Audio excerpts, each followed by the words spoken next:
I would just close with this. They're going to catch him because there's going to be plenty of DNA, fingerprints, hair on that rifle, or they'll trace it to him, and they're going to have it. Then they may just need his identity. This is not a guy with a long criminal record, probably, or this is not some special operations guy. It doesn't take a lot of talent to do what he did. So they'll be able to catch him once they have the fingerprints, DNA. Then they just got to get the suspect. Once they match that, it'll be an arrest. Ken Delaney, I want to pick up a point Jim just said about it doesn't take a lot of talent to do this. NBC News reporting today, according to multiple firearms experts, said the weaponry available today would allow even a novice shooter to pull off such a hit. What have you been finding on that, Ken? Well, yeah, that's right. So this is not necessarily the work of a military trained sniper. This is something, what most experts say is this is something that anyone proficient with a rifle who's been on the range a few times, this is a shot that they could make. And this was not an assault rifle, not an AR style rifle, which we so often see in these kinds of attacks. This was a bolt action rifle. That's a more than 100-year-old design that's never been banned in this country. But yet it did devastating damage. Just also a reminder that rifles do horrible damage to the human body. I mean, had this attack been mounted with a handgun, that shot couldn't have been made from that distance. And Charlie Kirk had security around him, so that perhaps this attack wouldn't have been possible. With a rifle, it was possible. But again, it didn't require, according to experts, didn't require military training. Just required basic proficiency points. Jim, what does the position of the shooter tell us?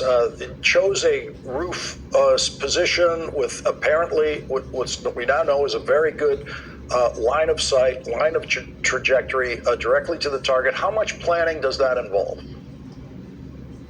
Well, it does involve a little bit of planning, but he can just watch, the attack on President Trump from Butler, Pennsylvania.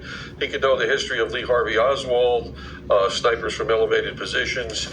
And you're making the exact right point here, Lawrence, because when the shooter gets up onto the building and he's shooting down into the amphitheater where Mr. Kirk is, in a clear shot, no citizens in his way, he's above all their heads, and he has a 30-06 rifle with a scope.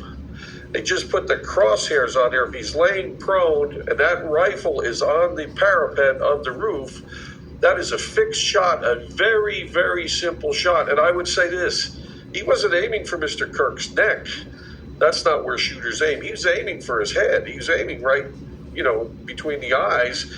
And he wasn't that accurate. It dropped about 8 inches, I believe, and hit Mr. Kirk in the neck. It's still a fatal wound because it's such a devastating round. It's a rifle you use to take down big game. Deer, elk, bear, that's the rifle you use. And it creates a devastating wound. And that's what killed Mr. Kirk. So he's shooting down. When I was the assistant special agent in charge in Dallas, down the street from the school book depository, I used to go up to the museum on the 6th floor and look down. And if you've ever physically been there, you can really see what an easy shot that was for Oswald, with the motorcade going 8 miles an hour. I mean, it was like shooting a duck in a barrel.